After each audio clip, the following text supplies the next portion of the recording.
Hello दोस्तों, आपका स्वागत है चिल्ड्रन चॉइस एकेडमी में। मेरे दोस्त, आज की इस वीडियो में आपको करवाने वाला हूँ conservation of plant and animal.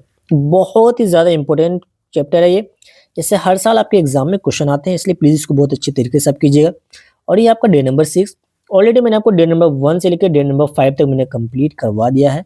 वो सारा लेक्चर आपको मिल जाएगा प्लेलिस्ट में। प्लेलिस्ट का मैं आपको लिंक लगा दूंगा डिस्क्रिप्शन, आप वहाँ से चेक कर सकते हैं। और अगर अब तक आपने टेलीग्राम ज्वाइन नहीं किया है, आप टेलीग्राम जरूर ज्वाइन करना। वहाँ पे आपको पीडीएफ वगैरह मिलते रहते हैं और खास तौर पे मैं आपको वहाँ पे प्रोवाइड कर देता हूँ पीवाईक्यू टोटल पीडीएफ आपको मिल जाएगा टेलीग्राम पे, तो आप टेलीग्राम जरूर ज्वाइन कर लेना। चलिए स्टार्ट करते हैं। इस क्वेश्चन में जो फर्स्ट क्वेश्चन हमसे पूछा गया है, plant and animal species found in exclusively confined area. ध्यान रखना, एक वर्ड से सिर्फ आपका पूरा आंसर चेंज होगा। कन्फाइंड एरिया मतलब कि कोई स्पेसिफिक एरिया। इसका मतलब आप क्या बोलोगे सर? स्पेसिफिक एरिया में जो प्लांट एनिमल प्रेजेंट होता है उसको हम क्या कहते हैं? वो जो आपका कहलाता है मेरे भाई, वो आपका इंडेमिक स्पीसीज कहलाता है। वो कैसा स्पीसीज कहलाएगा? इंडेमिक स्पीसीज कहलाएगा। बहुत अच्छे तरीके से ये आपको पता होना चाहिए, ठीक। एक चीज मैं आपको खास साथ के साथ बता दूं, जो फना होता है मेरे भाई, ये किसके लिए यूज होता है? ये जो होता है किसी भी रीजन, नॉर्मल रीजन है, कोई स्पेसिफिक कोई कन्फाइंड एरिया नहीं, नॉर्मल रीजन के लिए हम यूज करते हैं। किसके केस में? एनिमल के केस में। उसी टाइप से जो फ्लोरा होता है वो प्लांट के केस में नॉर्मल यूज करते हैं। सर इसको याद कैसे करें सर? देखो यार, जो फ्लोरा होता है ना, इसको देखो देखो, मैं आपको इसको अच्छे से समझा देता हूँ। देखो यहाँ पे एक होता है आपका फ्लोरा, एक होता है आपका फना, है ना, फना। अब देखो इसमें क्या करना है, एग्जाम हॉल में अगर आप कंफ्यूज हो जाए तो आप दोनों एफ को आप पी बना लेना, दोनों एफ को क्या बना लेना? पी बना लेना। अब यहाँ पे चेक करना, देखो पीएल, पीएल प्लांट में पीएल आता है ना, मतलब कि जो फ्लोरा होता है वो किसके लिए होगा? प्लांट के लिए होगा। लेकिन यहाँ पे देखो तो पीए हो गया ना, प्लांट में पीए तो होता नहीं है, ये इसलिए आपका किसके लिए होगा? एनिमल के लिए होगा। ये याद करने का तरीका होता है, बच्चे इसमें बहुत ज्यादा कंफ्यूज होते हैं, इसलिए मैंने ये आपका एक तरीका आपको याद करने का बताया है। अब मुझे बताओगे इंडेंजर्ड स्पीसीज क्या होता है? इंडेंजर्ड स्पीसीज क्या होता है? इंडेंजर्ड स्पीसीज वो स्पीसीज है जो कि रिस्क पे है। रिस्क किस चीज के रिस्क पे भाई? कि वो एक्सटिंक्ट हो जाए। जो क्या होता है? एक्सटिंक्ट हो जाए। एक्सटिंक्ट मतलब कि खत्म होने के कगार पे है, तो उसको हम क्या बोलेंगे? उसको हम बोलेंगे मेरे भाई, वो होगा आपका इंडेंजर्ड स्पीसीज। ठीक है, चलो नेक्स्ट क्वेश्चन देखोगे। क्वेश्चन नंबर आपका सेकंड इसमें पूछा गया है, a huge variety of plant and animal and other organism harmony and mutual dependence is called. इसको हम क्या करेंगे भाई? देखो क्या बोल रहा है भाई, प्लांट भी आ रहा है, एनिमल भी आ रहा है और अदर लिविंग ऑर्गेनिज्म आ रहे हैं और सब एक दूसरे पे डिपेंड है ना, वो आपका क्या कहलाता है? ये डेफिनेशन होती है, ये होती है आपके बायोडाइवर्सिटी का डेफिनेशन होती है। सो आपका करेक्ट आंसर हो जाएगा ऑप्शन नंबर ए, इसका बिल्कुल करेक्ट आंसर है। अगर यहाँ पे मेरे भाई इकोसिस्टम जो बोलते हैं, इकोसिस्टम, इसमें जो होता है ऑर्गेनिज्म होते हैं, जो भी आपका लिविंग और जो भी ऑर्गेनिज्म होते हैं, क्या बोलोगे सर? ऑर्गेनिज्म होता है, ये इंटरेक्ट करता है किसके साथ? इन्वायरमेंट के साथ। ये इंटरेक्ट किसके साथ करेगा? इन्वायरमेंट के साथ। जो इंटरेक्शन होता है इसकी, ये आपको कहलाता है क्या? In ecosystem. तो आपसे इकोसिस्टम का डेफिनेशन पूछेगा तो उसके अंदर आपको दो वर्ड का ध्यान रखना है, एक आपको इन्वायरमेंट का ध्यान रखना है, एक आपको ऑर्गेनिज्म वर्ड का ध्यान रखना है। माइग्रेशन मतलब क्या होता है? देखो माइग्रेशन जो होता है, कोई भी स्पीसीज, कोई भी एनिमल, कोई भी स्पीसीज ले लो, कोई भी स्पीसीज है ना, बेस्ट और यही होगा, कोई भी स्पीसीज एक जगह से दूसरी जगह जाता हो, है ना, मान लेते हैं ए से बी के पास जाता हो, एक जगह से दूसरी जगह खाने वगैरह के लिए, है ना, किसके लिए जाता है भैया? फूड के लिए जाता है, शेल्टर के लिए जाता है, या रिप्रोडक्शन के लिए जाता है, ब्रीडिंग के लिए जाता है। तो इन सब चीज के लिए जो एक जगह से दूसरी जगह जाता है प्लेस पे, तो उसको हम कहते हैं माइग्रेशन। वही आपका माइग्रेशन कहलाता है। हैबिटेट क्या होता है? देखो हैबिटेट बहुत ही प्यारा सा वर्ड है यार, है ना। जैसे आपका घर क्या है, आपके आप अपने घर को क्या बोलोगे सर? हमारा घर जो है उसको हम होम बोलते हैं, हाउस बोलते हैं, फार्म हाउस बोलते हैं। उसी टाइप से जो स्पेसीज होता है, स्पेसीज जो होता है उसके घर को हम क्या बोलेंगे? हैबिटेट बोलेंगे। नेचुरल होम ऑफ स्पेसीज आप लिख सकते हैं। नेक्स्ट क्वेश्चन देखो, क्वेश्चन नंबर 30 में पूछा है, what is the process of conversion of fertile soil into sand soil. बताएंगे जो फर्टाइल सॉइल का जब कन्वर्ट हो जाता है सैंड सॉइल में, इसको हम क्या, कौन सा नाम देते हैं? ये प्रोसेस क्या कहलाएगा?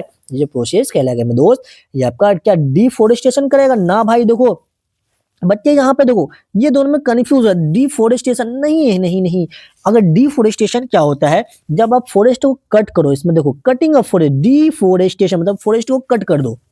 कटिंग क्या बोलोगे sir? Cutting, cutting of forest, ये आपको डिफोरेस्टेशन। लेकिन डिजर्टिफिकेशन, डिजर्ट बोले तो आपको सैंड है ना, सैंड, डिजर्टिफिकेशन। सो आपका करेक्ट आंसर होगा ऑप्शन नंबर सी, इसका करेक्ट आंसर है।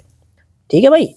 नेक्स्ट क्वेश्चन देखोगे, क्वेश्चन नंबर 4 इस पे पूछा गया है, write any one consequence of the deforestation. Deforestation को एक कॉन्सिक्वेंस आप बताएंगे, इसमें से कौन सा है। ठीक, इसमें देखो डिफोरेस्टेशन में क्या होता है क्या नहीं होता है, आप इसमें क्या बोलेंगे। जब डिफोरेस्टेशन होता है तो अर्थ का क्या, टेम्परेचर इंक्रीज होगा कि डिक्रीज होगा।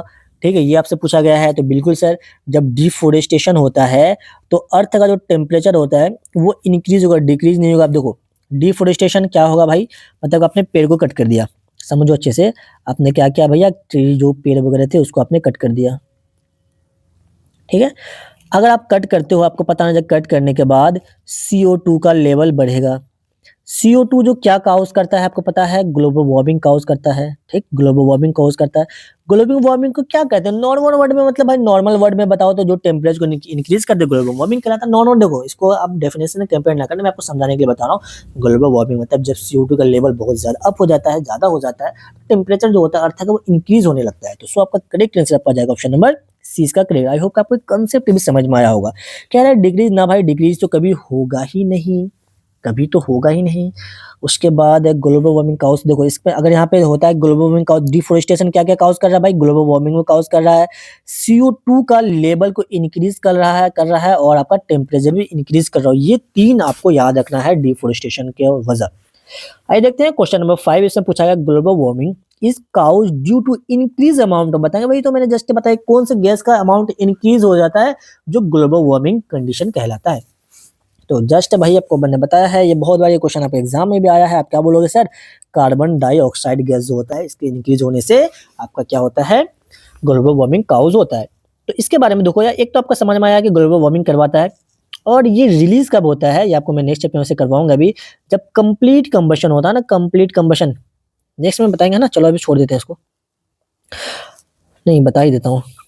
जो कंप्लीट कंबशन होता है, क्या बोलोगे सर, जो कंप्लीट, अरे फिर कंसेप्ट में जो सिखाना चाह रहा हूँ नहीं समझोगे आप। कंप्लीट अगर कंबशन हो तो आपका कार्बन डाइऑक्साइड गैस निकलता है, और आपका अगर इनकम्प्लीट हो, ध्यान रखना ये मैं बताना चाह रहा था, अगर इनकम्प्लीट कंबशन हो, इनकम्प्लीट कंबशन में आपका कार्बन मोनोडाइऑक्साइड निकलता है, और ये जो होता है भाई, ये होता है पॉइजनस गैस। ये कैसा गैस होता है, पॉइजनस गैस होता है। ठीक है, तो ध्यान रखिएगा, इसका ग्लोबल वार्मिंग में कोई भी रोल नहीं होता है। और आपका जो नाइट्रोजन डाइऑक्साइड है भाई, ये आपका एयर पोल्यूटेंट का बोल सकते हो, ये क्या है, एक टाइप का ये एयर पोल्यूटेंट है। और हीलियम जो है भाई, ये आपका इनर्ट गैस है ना, ये कैसा है, इनर्ट गैस है। ये सब जैसे आपके पीरियोडिक टेबल है नहीं, इसलिए आप छोड़ दीजिए उसको। क्वेश्चन नंबर 6 देखो क्या पूछा है, व्हाट इज द सिंपल सा फॉरेस्ट पॉलिसी। बहुत ही प्यारा सा क्वेश्चन, बहुत ही आसान क्वेश्चन, बहुत बार पूछे जाने वाला क्वेश्चन, ऑप्शन नंबर बी। इसमें मैं आपको क्या बताऊं, कुछ बताने के लिए है तो बता दो, कुछ बताने के लिए बिल्कुल नहीं है। आइए देखते हैं क्वेश्चन नंबर 7, इसमें पूछा है गंगा एक्शन प्लान बताएंगे, गंगा एक्शन प्लान कब लॉन्च हुआ था। बहुत ही आसान question, date based direct question आता है, इसमें कुछ भी नहीं पूछता घुमा फिरा, वो डायरेक्ट यही पूछता है आपको क्या बोलना है सर, यह 1985 में हुआ था। इसके अंदर सिंपल अगर मैं आपको बताऊं, सिंपल है, 2 वर्ड अगर मैं आपको लिख भी देता हूं तो क्या बोलोगे सर, इसमें जो होता है जो भी गंगा रिवर था ना उसको क्लीन करने के लिए ये एक्शन प्लान लाया गया था, है ना। बस यही जान लीजिए, इसके बारे में इससे ज्यादा क्या बताऊं मैं आपको। आइए क्वेश्चन नंबर आप देखते हैं, इसमें और क्या, लेटर 1995, इसमें तो कुछ वैसा आपको पता नहीं होना चाहिए। आइए क्वेश्चन नंबर 7 देखते हैं क्या है, long term and continuous use of fertiliser. बहुत ही प्यारा सा क्वेश्चन है। अब फर्टिलाइजर को बहुत ही ज्यादा यूज कर रहे हैं, कंटिन्यूअस यूज करते हैं, तो वो क्या करेगा, वो क्या रिड्यूस कर देगा सॉइल फर्टिलिटी को। बिल्कुल भाई, फर्टिलाइजेशन, जब फर्टिलाइजर को बहुत ज्यादा यूज करने लगोगे, बहुत ही एक्सेस अमाउंट में यूज करोगे, बहुत ज्यादा यूज करोगे, रेगुलर यूज करोगे, तो वो आपका क्या करेगा, जो फर्टिलिटी होता है ना उसको वो रिड्यूस कर देता है। किसी को कोई दिक्कत नहीं सर, कोई दिक्कत नहीं है। आइए नेक्स्ट क्वेश्चन देखेंगे, क्वेश्चन नंबर 8 इसमें पूछा है, जो आपका क्या है, सिमलीपाल बायोस्फीयर रिजर्व बताएंगे कहाँ पर लोकेटेड है। बहुत प्यारा सा क्वेश्चन है ना, आसान सा क्वेश्चन, क्या बोलोगे सर, ये जो होता है ये उड़ीसा में लोकेटेड है। कहाँ पे लोकेटेड है, उड़ीसा में लोकेटेड है। किसी को कोई दिक्कत तो नहीं हो रहा है, सारी चीजें बहुत प्यारा सा आसान आसान क्वेश्चन है।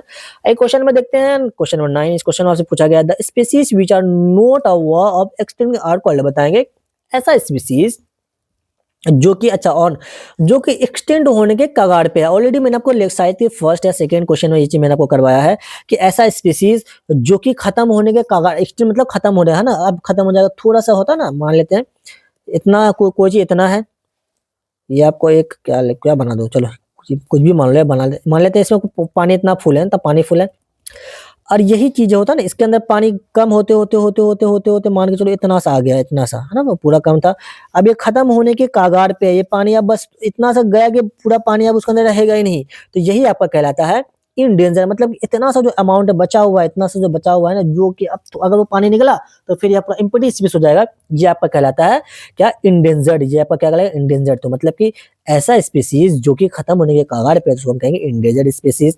इंडेमिक, इस इंडेमिक स्पीसीज क्या बताएंगे भाई, अभी जस्ट आपको फर्स्ट क्वेश्चन मैंने करवाया, जो स्पेसिफिक एरिया पे हो, इसके लिए क्या याद कर लेना, ऐसा स्पीसीज प्लांट या एनिमल, स्पीसीज मतलब दोनों आ रहे हैं, प्लांट बने एनिमल दोनों की बात हो रही है, जो स्पेसिफिक एरिया पे हो, कहाँ पे हो, स्पेसिफिक एरिया पे प्रेजेंट होता है ना, उसको हम इंडेमिक स्पीसीज कहते हैं। एक्सटिंक्ट स्पीसीज किसको कहते हैं, जो कि खत्म हो चुका है, जो कि क्या बोलते हैं आप उसको बोल सकते हो, जो कि डिसअपियर हो चुका है, जो डिसअपियर हो चुका है ऑलरेडी, उसको हम एक्सटिंक्ट स्पीसीज कहेंगे। ठीक है भाई, आइए नेक्स्ट क्वेश्चन देखेंगे। क्वेश्चन नंबर 10 में पूछा है cutting of forest, cutting word अगर आ गया तो आप क्या बोलोगे सर, कटिंग कटिंग बोले तो डिफोरेस्टेशन, सो आपका करेक्ट आंसर ऑप्शन नंबर 20 का करेक्ट आंसर है। डिफोरेस्टेशन, देखो डिफोरेस्टेशन क्या होता है कि आप प्लांटिंग कर रहे हो, प्लांटिंग ऑफ ट्री, क्या बोलोगे सर, प्लांटिंग ऑफ ट्री, अगर ट्री को आप लगा रहे हैं तो आपका रिफोरेस्टेशन कहलाएगा। इसी इसी प्लांट को आप कट कर रहे हो भाई, कट कर दिए प्लांट को, है ना, चलो कट करते हैं, तो ये आपका डिफोरेस्टेशन कहलाएगा।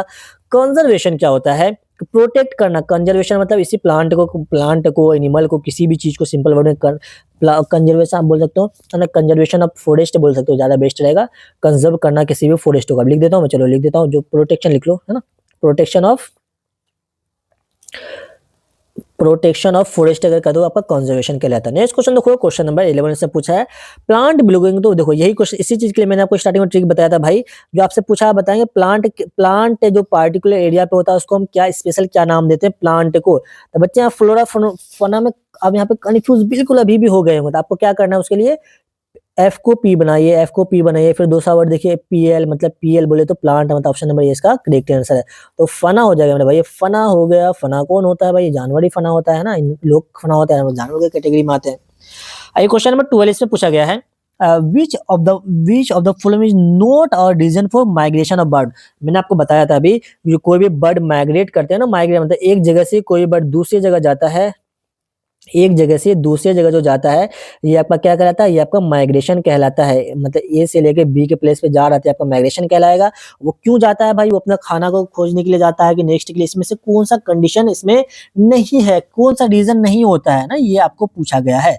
तो इसमें अगर आप देखते हैं तो क्या वो वहां पे घोंसला बनाने के लिए जाता है, नहीं यार, वो तो खाना खोजने के लिए जाता है बिल्कुल भाई, वो ब्रीडिंग के लिए जाता है बिल्कुल भाई, क्लाइमेट चेंज हो जाता है इसी वजह से जाता है, लेकिन वो वहां पे घर बसाने के लिए नहीं जाता, फिर रिटर्न भी हो जाता है वो। ठीक है, सो आपका करेक्ट आंसर है ऑप्शन नंबर 20 का करेक्ट आंसर है।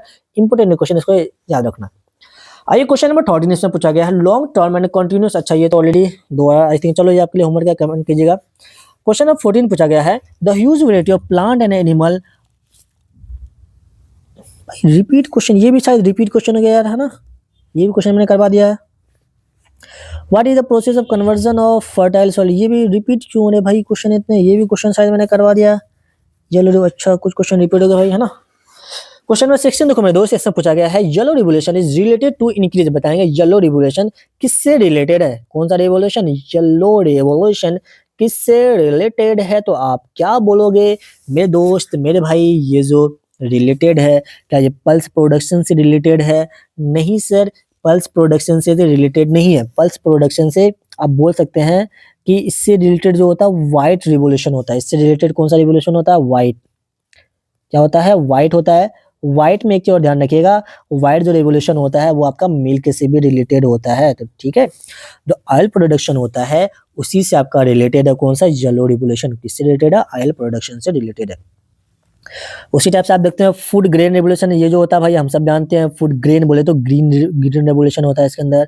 और फिश प्रोडक्शन अगर आप बोलते हैं तो ये आप इसमें आप ब्लू रेवोल्यूशन बोल सकते हैं, फिश में क्या होता है भाई, ब्लू रेवोल्यूशन बोल क्या सकते हैं, इसका यही होता है। ठीक, देखो ध्यान रखना आपको, व्हाइट पूछे तो आप क्या बोलोगे, जैसे पल्स या मिल्क ज़्यादा पूछा जाता है, मिल्क याद रखना।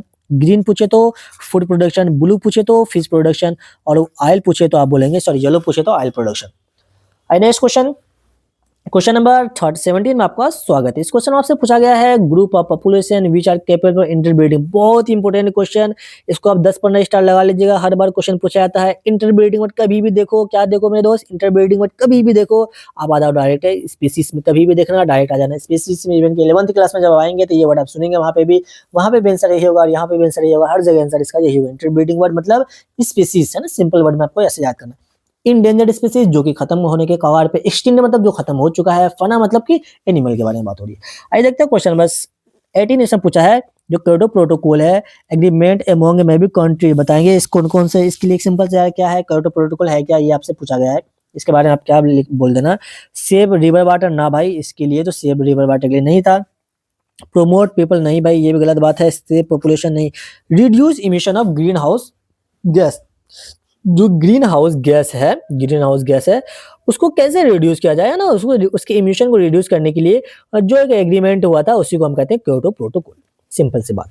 आइए क्वेश्चन नंबर, इसमें अगर देखते हैं इसके बारे में, देखो यार मैं आपको एक चीज मेरे को बताना था, ये कब हुआ था, डेट क्या आपको पता है इसका? आई थिंक कि जो डेट है, मेरे ख्याल से डेट आपको पता होना चाहिए।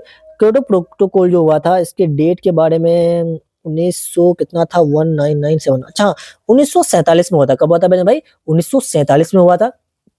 और एक चीज ध्यान रखिएगा, जो ग्रीन हाउस गैस है, कौन कौन सा गैस है ये भी मैं आपको अभी बता देता हूँ। सबसे पहले आप याद रखना, इसके अंदर होता है कार्बन डाइऑक्साइड गैस होता है, और आपका मीथेन होता है, CH4 होता है ना, और जो अदर गैस होते हैं ये सारे के सारे क्या होते हैं भाई, ग्रीन हाउस गैस के अंदर आते हैं।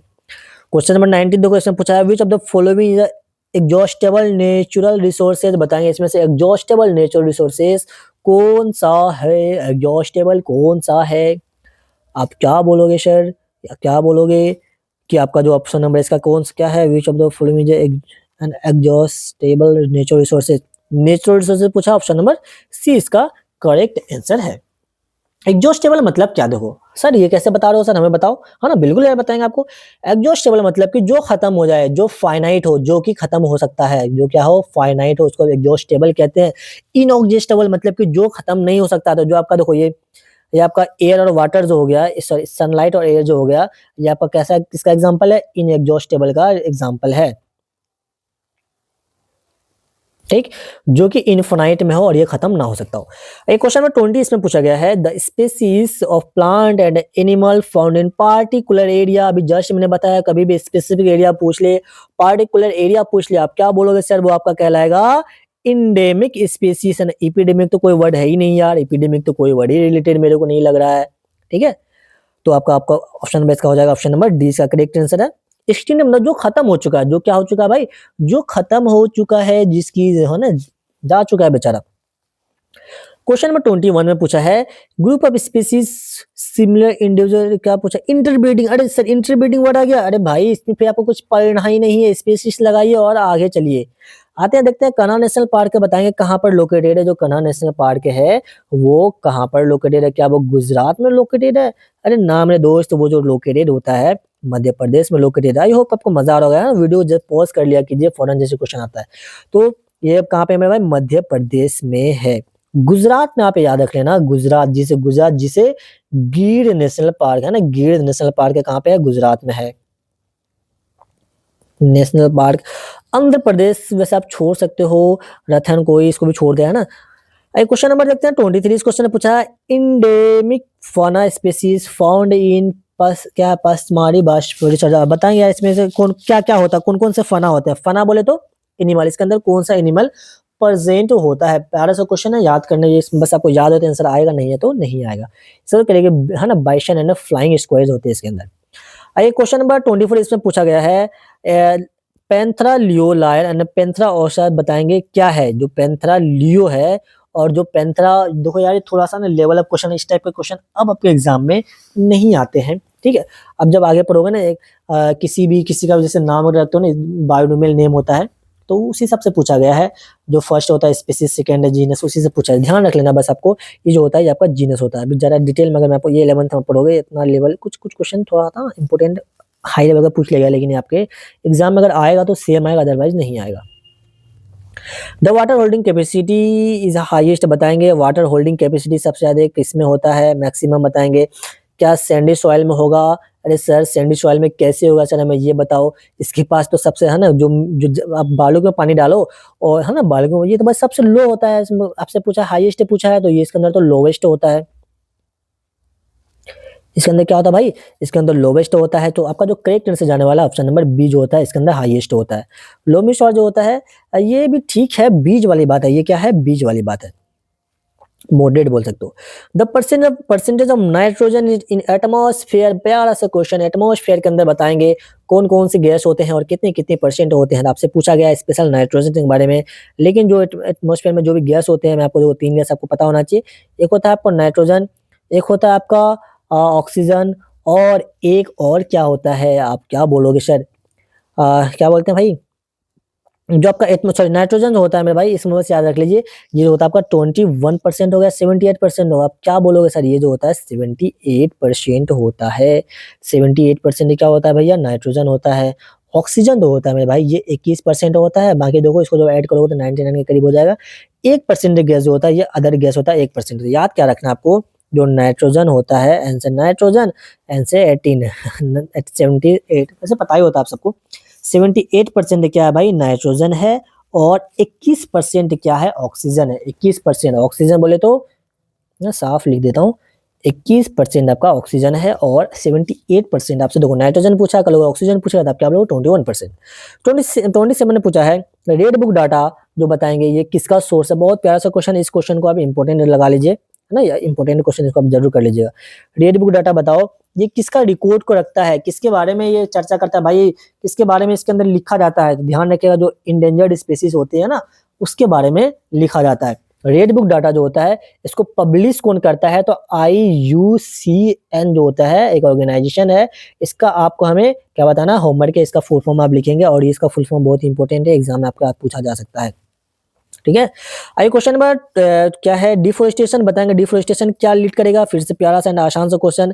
बिल्कुल भाई, जो डिफोरेस्टेशन होता है, पेड़ को कट करोगे तो टेम्परेचर इंक्रीज होगा, जो CO2 है और O2 का बैलेंस इम्बैलेंस हो जाएगा, रेनफॉल आपका कहीं ना कहीं इंक्रीज, आपका नहीं, रेनफॉल इंक्रीज नहीं होगा। ऑप्शन नंबर डी इसका करेक्ट आंसर है। डिफोरेस्टेशन होगा तो आप पेड़ को कट करोगे, पेड़ कट करोगे तो आपका टेम्परेचर बढ़ेगा, और भाई पेड़ को ही कट कर दोगे, आपको पता है ऑक्सीजन, जो पेड़ होता है वो कार्बन डाइऑक्साइड लेता है, ऑक्सीजन छोड़ता है। जब उसे ही तुम काट रहे हो तो ये दोनों का दोनों क्या हो जाएगा, आगे पीछे होता रहेगा। सो आपका करेक्ट आंसर इसका डी हो जाएगा। नेक्स्ट क्वेश्चन देखोगे, the species which are worth to extinct. Simple सा ये क्वेश्चन ऑलरेडी मैंने करवा रखा है, रिपीट बहुत सारे क्वेश्चन हो गए, जो कि एक्सटिंक्ट होने के कगार पे, जो कि अब खत्म होने को है, तो वो क्या कहलाएगा, इंडेंजर्ड स्पीशीज। इंडेमिक स्पीशीज क्या होता है, जो पार्टिकुलर जगह में होता है। एक्सटिंक्ट क्या होता है, जो कि खत्म हो चुका था, जो कि है ही नहीं, खत्म हो गया है, चला गया बेचारा, है ना। क्वेश्चन देखो, क्वेश्चन नंबर 30, इस क्वेश्चन में आपसे पूछा है the increase in concentration of which gas responsible for the global warming. भाई कितना बार रिपीट हो गया है आज क्वेश्चन सब, तो आपका कार्बन डाइऑक्साइड की वजह से ये होता है। नेक्स्ट देखोगे क्वेश्चन नंबर 31, इस क्वेश्चन में आपसे पूछिए तो रिपीट नहीं हुआ ना भाई, ये तो रिपीट एटलीस्ट नहीं हुआ, चलो बच गए। इसमें पूछा according to the 5R, according to the 5R principle. तो 5R प्रिंसिपल के बारे में सबसे पहले इसका क्या क्या मतलब, क्या पूछा है, citizen should know environment habit, which one is not one, बताएंगे इसमें से 5R के अंदर कौन सा नहीं आता है। तो 5R के बारे में आपको पता होना चाहिए भाई, इसके अंदर 5R का मतलब क्या है। तो देखो 5R मतलब कि ऐसा वर्ड जो कि R से स्टार्ट होगा, वो 5 लिख लो। सबसे पहले आपको याद रखना रिड्यूस, सबसे पहला क्या होता है, रिड्यूस, फिर क्या बोलोगे, रीयूज, क्या बोलोगे, रीयूज, फिर क्या बोलोगे, रिसाइकिल, क्या बोलोगे सर, रिसाइकिल, फिर क्या बोलोगे, रिफ्यूज, और एक होता है रोट, है ना, ये आपने नहीं सुना होगा रोट। इसमें से बताओ कौन सा नहीं है, रिड्यूस भी है, रिकवर भी है कहीं ना कहीं, अब रीयूज भी है, तो इसके अंदर क्या नहीं है, रिकवर नहीं है भाई, रिकवर कहाँ से है। सो आपका करेक्ट आंसर इसका जाएगा ऑप्शन नंबर, इसका रिकवर ऐसा कुछ टर्म यहाँ से रिलेटेड नहीं है, ऑप्शन नंबर सी इसका करेक्ट आंसर आएगा। रिजेक्ट को आप यार बोल सकते हो, जो रिजेक्ट होता है ना, उसी को आप दूसरे वर्ड में बोल सकते हैं कि ये आपका रोड भी बोल सकते हो, ठीक, बोल सकते हो, कोई दिक्कत कोई परेशानी नहीं होगी। क्वेश्चन नंबर 32 में आपका स्वागत है। इस क्वेश्चन में आपसे मेरे दोस्त पूछा गया है bird who cover long distance, इसका तो आप मेरे बताने से पहले आंसर आप दे सकते हैं। अगर आप शुरू से वीडियो कर रहे हैं, अच्छे से कोई क्लास कर रहे हैं, तो आई होप कि आपको ये समझ में आता है। ऐसा बर्ड जो कि लॉन्ग डिस्टेंस को कवर करता है, एक जगह से दूसरी जगह जाता है एग लेइंग के लिए, बताए वैसे बर्ड को हम क्या कहते हैं? क्या वैसे बर्ड को हम कार्निवोरस बर्ड कहेंगे? अरे ना भाई, वैसे बर्ड को हम माइग्रेटरी बर्ड कहेंगे, जो है ना माइग्रेशन करने वाले को माइग्रेटरी बर्ड कहेंगे। आइए क्वेश्चन नंबर 33 में फिर से आपका स्वागत है और इस क्वेश्चन में आपसे पूछा गया है which of the following is not a reason of deforestation. Deforestation का इसमें से कौन सा रीजन नहीं है? देखो ये सारा पीवाईक्यू है, बहुत ज्यादा क्वेश्चन पूछा जाता है इससे। अर्बनाइजेशन क्या है कि नहीं है? आप क्या बोलोगे सर? बिल्कुल यार, अर्बनाइजेशन तो 110% होगा ही होगा। सर कैसे होगा सर ये? अरे भाई मुझे एक चीज बताएंगे।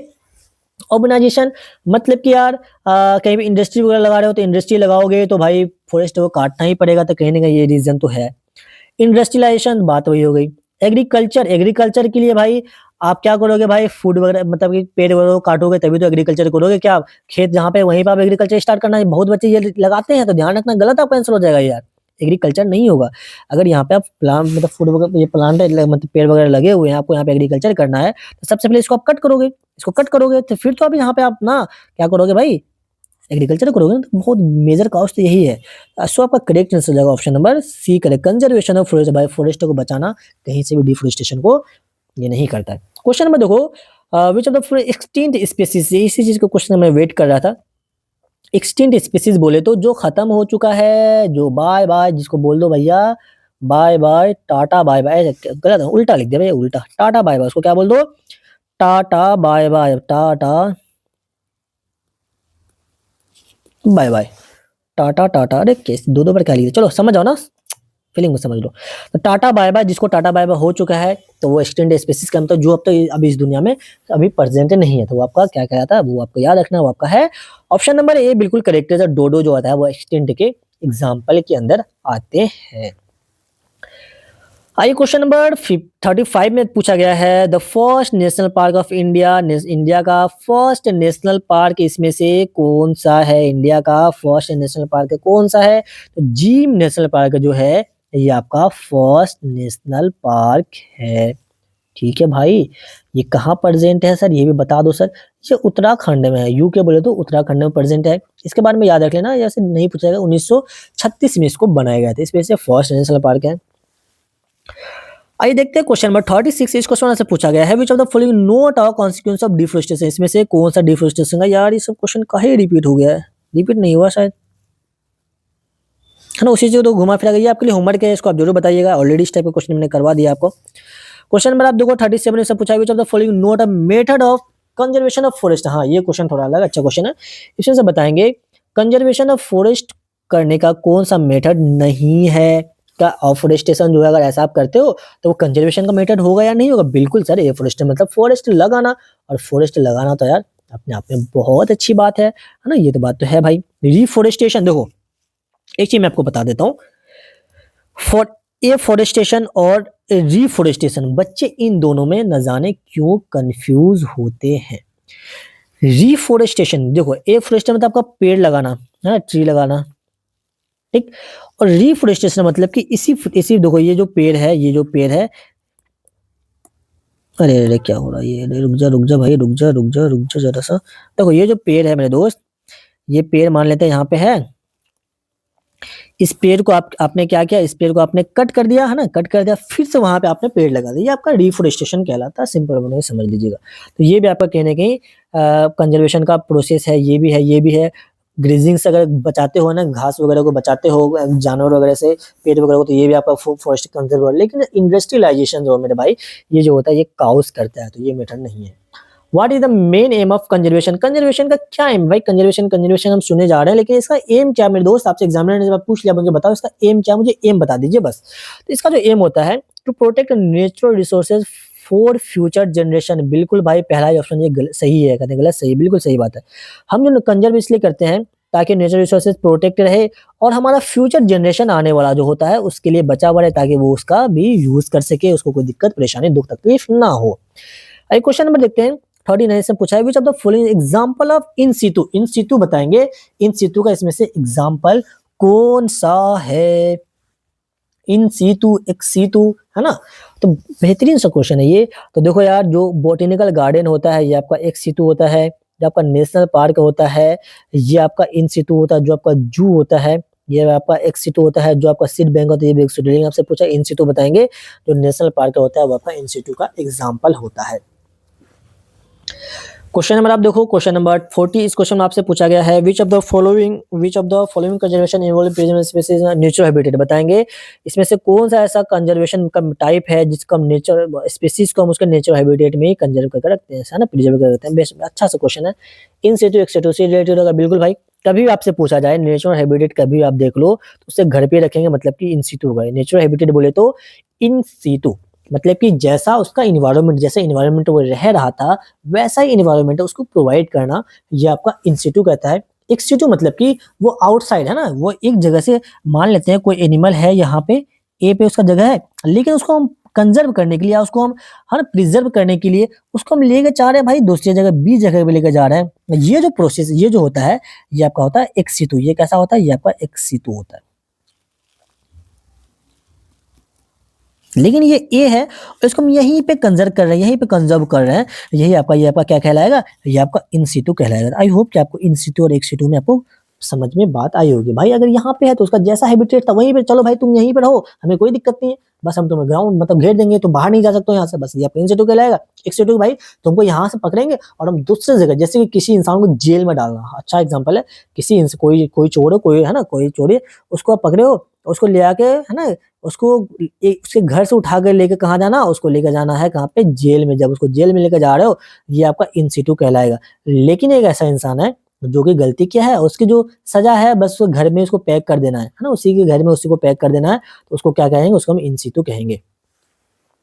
क्वेश्चन नंबर 41 पूछा है, चिपकू मूवमेंट बताएंगे, स्टार्टेड टू, बताएंगे क्यों स्टार्ट हुआ था चिपकू मूवमेंट। बहुत प्यारा सा क्वेश्चन यार।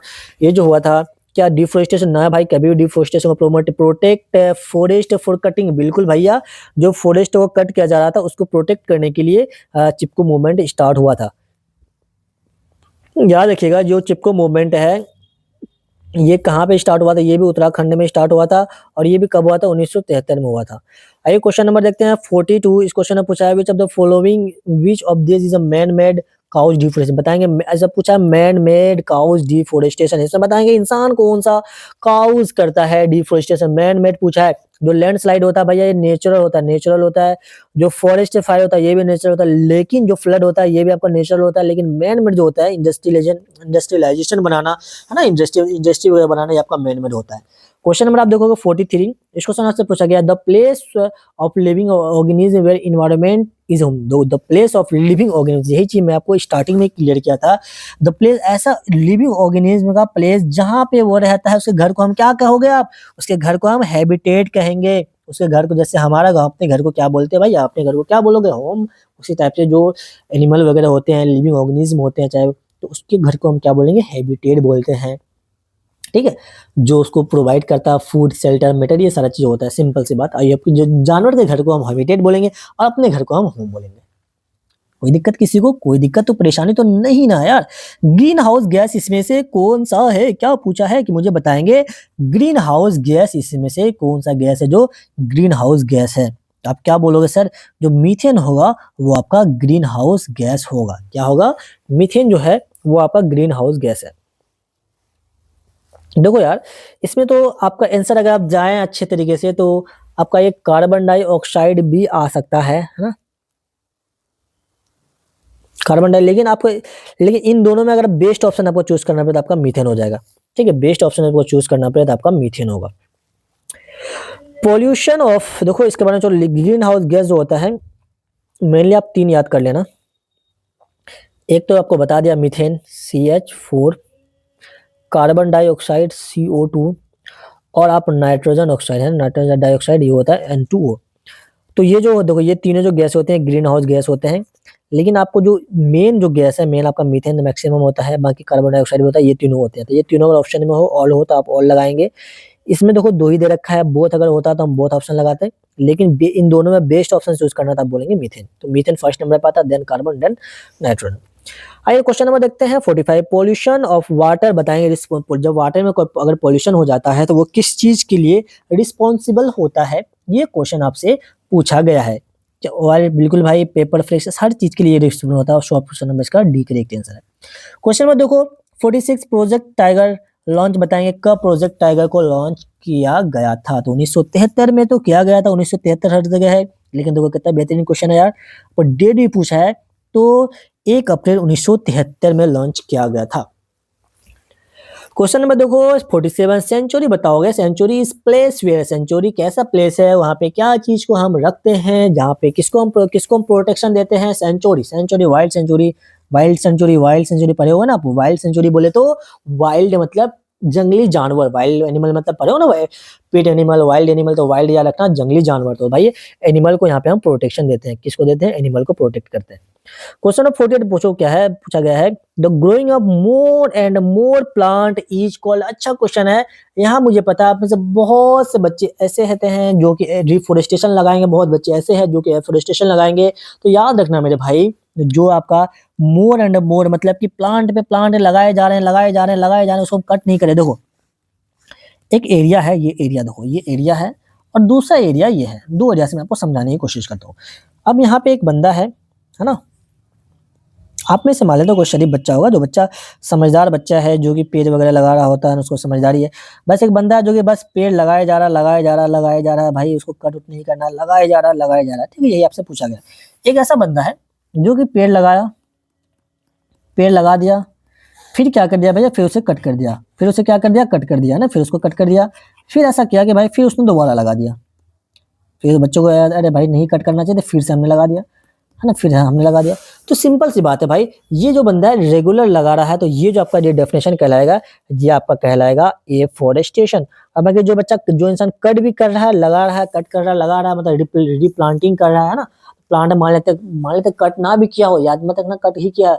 मान लेते हैं यहाँ पे प्लांट है, अब खत्म हो गया था ना, इस जगह प्लांट दिया था, लेकिन कुछ साल बाद आया भाई वहाँ पे प्लांट नहीं अवेलेबल है, ग्रेजिंग हो गया, गाय भैंस खा लिया, कुछ भी खा लिया, कुछ खत्म, आग फायर हो गया, कुछ किसी वजह से वहाँ पे प्लांट खत्म हो गई।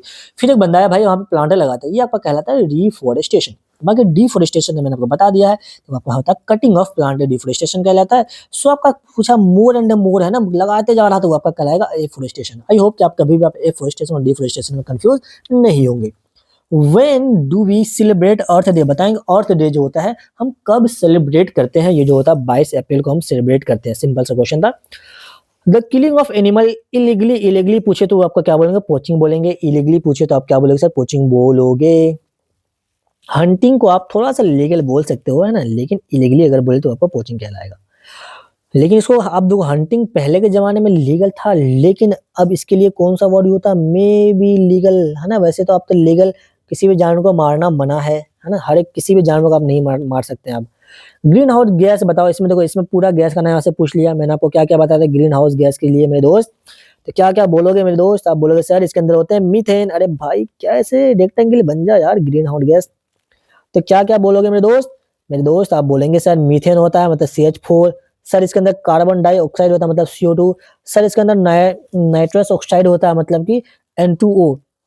देखो इन सब में ये टू लगा लेना, टू। तो मेरे दोस्त यहाँ पे देख रहे हैं, तो आर्गन तो है नहीं, क्लोरीन तो है नहीं, क्लोरीन तो है नहीं, तो क्या बचा option number C, carbon dioxide, methane and nitrous oxide. आइए क्वेश्चन नंबर 52 में आपका स्वागत है। आई थॉट कि लास्ट ही क्वेश्चन है, बिल्कुल लास्ट क्वेश्चन है। इस क्वेश्चन आपसे पूछा गया है मेरे भाई, instrument use for the measurement of atmospheric pressure. ऐसा इंस्ट्रूमेंट है जिससे एटमॉस्फेरिक प्रेशर को हम मेजर करते हैं, वो इंस्ट्रूमेंट क्या कहलाता है? तो उसको हम बोलते हैं मरकरी बैरोमीटर। उसको हम क्या बोलेंगे, बैरोमीटर बोलेंगे। आई होप कि आपको ये सारे के सारे क्वेश्चन बहुत अच्छी तरीके से समझ में आए होंगे। बहुत इंपॉर्टेंट क्वेश्चन आता है, बहुत क्वेश्चन आता है इस चैप्टर से यार। प्लीज मेरी आपसे रिक्वेस्ट है, अगर वीडियो का होता है ना, अगर आपको थोड़ा सा कहीं भी डाउट आता है तो वीडियो को 1-2 बार जरूर देख लेना, एग्जाम से पहले जरूर देखना 2-3 बार, ताकि आपको पूरा क्वेश्चन, पूरा एक एक क्वेश्चन आपके दिमाग में छप जाए। ठीक है, बाकी फिर भी कोई भी डाउट होता है हमें कमेंट कीजिए। लेकिन मेरे दोस्त आप वीडियो को शेयर जरूर किया कीजिए अपने दोस्तों से, ये मेरे आपसे बहुत दबाना गुजारिश है कि आप वीडियो को शेयर कीजिए और लाइक तो करना बिल्कुल ना भूलें। और अगर चैनल पे फर्स्ट टाइम है तो इसको आप सब्सक्राइब कीजिए। और देखो ये चैनल को, इंस्टाग्राम को जरूर फॉलो कीजिएगा, CCA 314। यहाँ पे मैं आपको करवाता हूँ डेली बेसिस पे एक एक क्वेश्चन, बहुत बेहतरीन सा क्वेश्चन करवाता हूँ मैथ्स का, है ना, मैथ्स का आपको ट्रिक बताता हूँ, मैथ्स का कंसेप्ट बताता हूँ। तो आई होप कि आपको समझ में आ रहा होगा। और मिलते हैं फिर नेक्स्ट वीडियो में, तब तक के लिए ओके बाय, अपना ख्याल रखो, अच्छे से पढ़ाई करते रहें।